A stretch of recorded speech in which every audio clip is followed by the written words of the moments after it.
Hello, guys. I will provide a rough explanation of how to use the trading software. On the 30-minute chart, mark the first selling point and the first buying point with green arrows. During the trend, clearly draw zones, then focus on the red line. Use a blue line to depict a clearer trend leading to the first buying point. The blue upward arrow at the first buying point has completely broken through the previous zone. Therefore, it is expected to continue rising in the direction of the red arrow. At this point, pay attention to the upward momentum and whether it can break through the previous high point.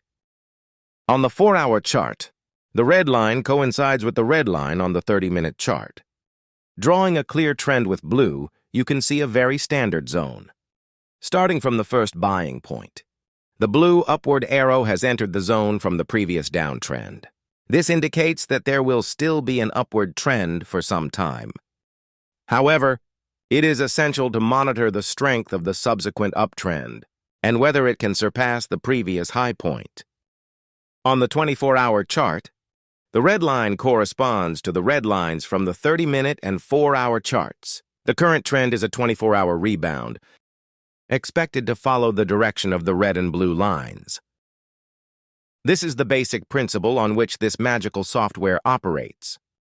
You may ask me, what is this principle? I can tell you, but you need to learn step by step. Remember to subscribe to my channel, as I will continue to explain further.